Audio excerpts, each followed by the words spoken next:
ఎడారిలో సెలయేర్లు మే 31వ తారీఖు. పరిపక్వమైన ధాన్యపు పనవలే.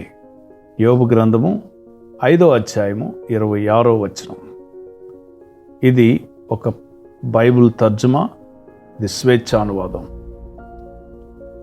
ఒక ఆయన పాత ఓడలను ఏ భాగానికి ఆ భాగం ఊడదీయడం గురించి చెబుతూ అన్నాడు, పాత ఓడలకు వాడిన కలప నాణ్యతను పెంచేది దాని వయస్సు ఒక్కటే కాదు. ఆ ఓడ సముద్రంలో అలల తాకిడికి గురై అటూ ఇటూ అల్లాడిన సందర్భాలు, అది మోసిన సరుకులు కూడా దాని కలపను పదును పెడతాయి. ఓడ అడుగును నానబెట్టే సముద్రపు నీటి రసాయనిక చర్య కూడా ఆ కలపను మెరుగుపరుస్తుంది. కొన్నేళ్ల క్రిందట దాదాపు 80 ఏళ్ళు సముద్ర ప్రయాణాలు చేసిన ఒక ఓడను విప్పి దానిలోని దుంగలను, పలచని చెక్కలను న్యూయార్క్ నగరంలోని ఒక ఫర్నిచర్ షాపులో ప్రదర్శించారు. వాటి విచిత్రమైన రంగుల మేలి కలయిక అందరినీ విపరీతంగా ఆకర్షించింది.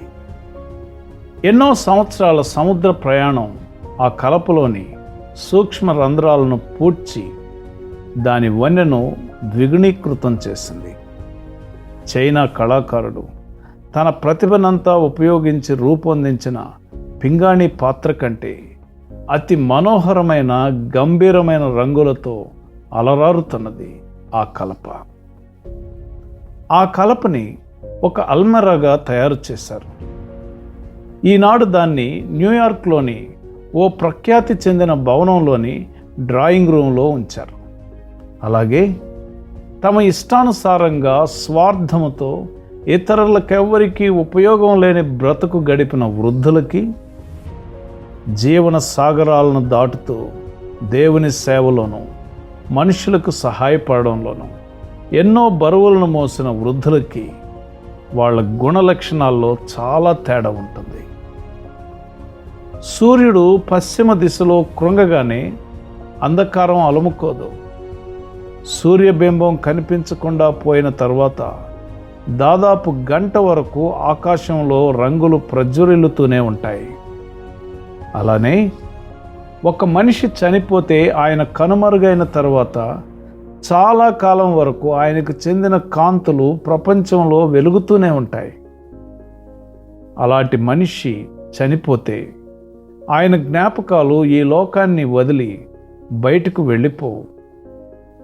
ఆయన వెళ్ళిపోతూ తనదైన ఏదో కొంత వదిలి వెళ్తాడు. చనిపోయి కూడా మాట్లాడుతూ ఉంటాడు. ఫ్రెంచ్ వాజ్మయకారుడు విక్టర్ హ్యూగో తన 80వ ఏట తన విశ్వాసాన్ని గురించి ఇలా అన్నాడు: నాతో ఇకపై నేను గడపబోయే జీవితం కదలాడుతూ ఉంది. చాలాసార్లు నరికిన, తిరిగి ఏపుగా పెరిగిన అరణ్యంలాగా ఉన్నాను. ప్రతిసారి క్రొత్తగా పుడుతున్న చిగుర్లు అంతకుముందు వాటికంటే ఉప్పొంగుతూ ఉంటున్నాయి. పైకి ఎదుగుతున్నాను. సూర్యరశ్మి పైనుండి నన్ను సోకుతున్నది.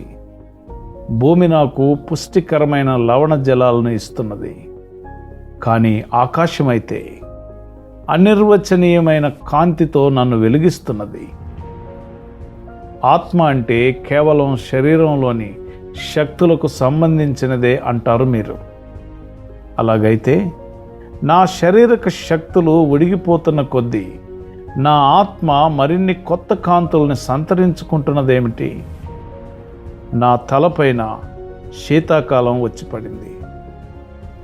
నా హృదయంలో మాత్రం నిత్యం వసంత ఋతువు నెలకొని ఉంది. నేను యువకుడిగా ఉన్నప్పటిలాగా ఇప్పుడు కూడా గులాబీలు, గరిక పూలు మొదలైన పుష్పాల సౌరభావాన్ని వాసన చూసి ఆనందించగలుగుతున్నాను. అంతం సమీపిస్తున్న కొద్దీ నా చుట్టూ పరలోకపు ఆనంద గానాల ధ్వని నన్ను ఆహ్వానిస్తూ మరింత స్పష్టంగా వినబడుతున్నది. ఇది అద్భుతం, అదే సమయంలో అతి సాధారణం. ప్రియ స్నేహితుడా, నీవు కూడా అనేక సంవత్సరాలు సముద్రంలో గడిపిన ఓడలాగా ఆ నీటి రసాయనిక చర్యకు దానిలోని కలప ఎంత ద్విగుణీకృతమైన కాంతులను వెదజల్లుతుందో, అలాగే దేవుని సేవలో ప్రయాసపడి అనేకులకు ఆశీర్వాదకరంగా జీవించి నీ జీవితం ద్వారా ద్విగుణీకృతమైన కాంతిని వెదజల్లినట్లుగా ప్రభు నీకు సహాయం చేయనుగాక. ఆమెన్.